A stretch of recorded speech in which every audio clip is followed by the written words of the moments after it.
So I'm going to be talking about Four Doors. Four Doors is a 1 to 5 player game from Happy Camper by Matt Leacock, Matthew Riddle, and Ben Pinchbeck. I'm probably going to say it a bunch of times and call it Forbidden Doors because if you've ever played any of the Forbidden games like Forbidden Island, Forbidden Desert, Sky Jungle, yeah. This is pretty much the same type of game. You are going to different spots on a map, but the map are just cards. So this is just a simple card game with meeples. And this plays, I think, in like 30 to 40 minutes. Again, setup isn't too long. It's just cards. And these cards are pretty, by the way. I will get a little off the subject because how shiny they are.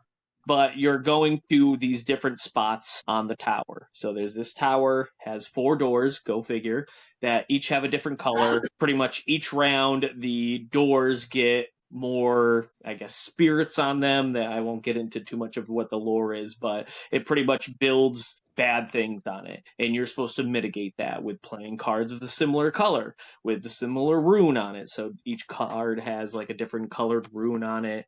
And then you're also trying to collect a color of each of those runes to get the power of that rune. So there's like a Kindle Staff, there's a Oil of Evermore. You're trying to collect all 4 of those, just like how you would be in like Forbidden Island, where you're trying to collect the 4 artifacts. Then you go to the top of the lighthouse after you go through all the 4 doors, and then you light the beacon and you win the game. The beacon is lit. Yeah. So, I mean, that's pretty much it. I don't want to say that that's it because I like the game. I like Forbidden games. I thought they were pretty solid. I remember early into my board gaming hobby, Gary showed me Forbidden Island.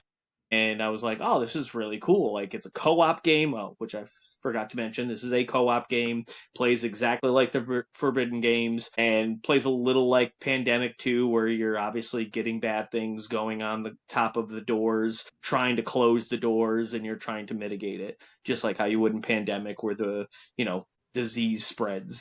So you're trying to mitigate that by playing those certain cards.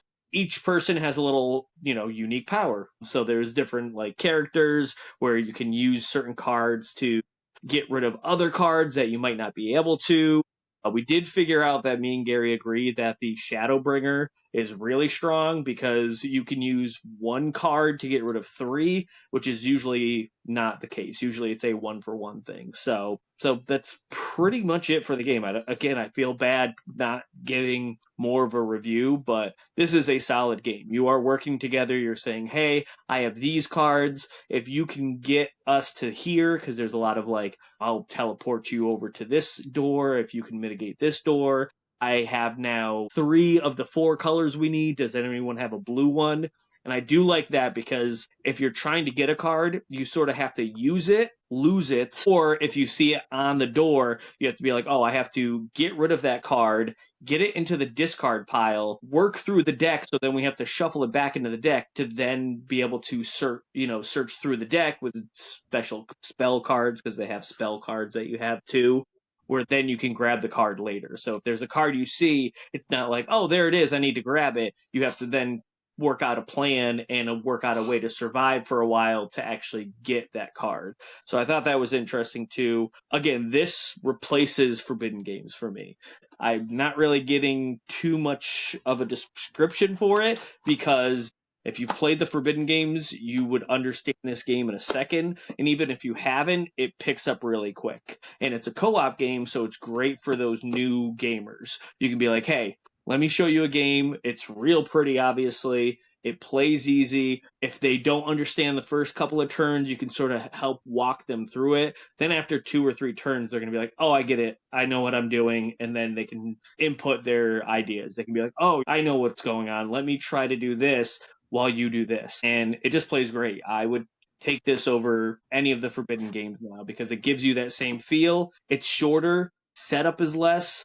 And honestly, I think it's a little prettier too. I just like the shininess. I think I just like shiny things. I'm like, what is that? A squirrel or raccoon or whatever? Squirrel.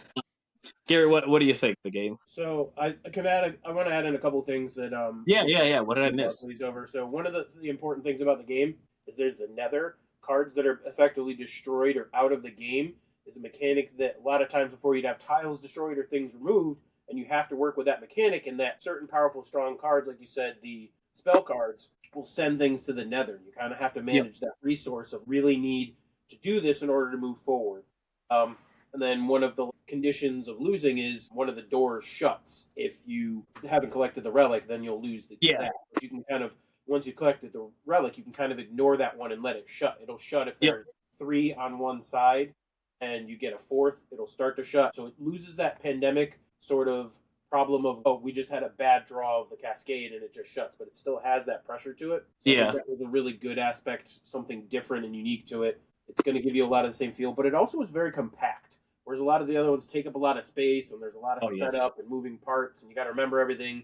This one is a much smaller, compact area. So you could play this at a bar. You could play it somewhere where you don't have as much room. I played it at work. So I played the solo version literally at the corner of my desk. I had it set up and it plays in a short amount of time. The first couple of times I tried to learn it and I was like, okay, I'm not really getting this. Then I was able to play 30-minute lunch. I was able to, I think I set it up a little ahead of time, but then I played through the whole game, maybe making quicker decisions than I normally would, but I think I like that because, as Gary can attest to, I may take longer than normal turns, just a little bit, and I may have a shirt saying that, so, but it played 30 minutes and it was great. Like, I was got through it, I beat it, which was nice too, in under 30 minutes, and then just scooped up the cards and I was done picking up too, which was great.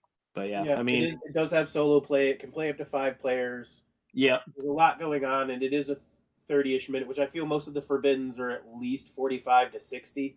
Yeah. So overall, I think it's a fun game. The cooperative aspect is nice, and the variable powers. There's some that are stronger, but you kind of just either randomize it or maybe give that to one of the newer players that wants to feel more engaged. Honestly, it's a buy for me. Like I said, this replaces the Forbidden games for me. I've always been a huge fan of the Forbidden games, but if I'm trying to show someone a game, I'm going to take this out more than the Forbidden games. It's not like I wouldn't play the other Forbidden games. I shouldn't say other because this is completely separate. I would play Forbidden Planet and all those type of games if I wanted a bigger, chunkier game. But if I'm just trying to get the basics of what it is, where it's, hey, you're mitigating this bad thing happening, you're trying to sort of hold those off and collect the resources you need to then beat the game, this is the game I'm going to grab more often than not. Don't know how much it is. It can't be that much. Tiny little package. I mean, honestly, if you wanted to go even tinier, it's literally cards and 5 meeples. So you can put this in like a very tiny deck box for like Magic the Gathering and still carry it around in your pocket. But I do like the package because it has that little magnet thing that you can hear. It's under $20. It's like $20 on the Happy Camper site, but some other places are selling it for like 15 and 16. There you go. You can find it between 15 and 20, and it's absolutely a buy for me as well. I agree. Happy Camper makes great, accessible games. It's bright and flashy, and it's going to draw people in, but I don't really have anything bad to say about it. It's a great game, and certainly one that I will, like you said, also be bringing out to show people and be like, hey, you got to try this one out. Yeah, it's such an easy first-timer game, but again, it also works well for people that have played games too. It's a great co-op and honestly a solid solo game where I've lost the game playing it too, which is nice. I've had games that are totally impossible, or I have solo games that are just so easy. This actually fits that nice feel to it that if I want to up the difficulty a little bit, okay, pressures me, makes me go a little bit faster. I'm more inclined to make mistakes, but hey, that happens. That's what happens in games sometimes. So it gives me that actual solo play where I feel like I'm playing a game. I'm just not going through the motions. So yeah, solid game. I like it.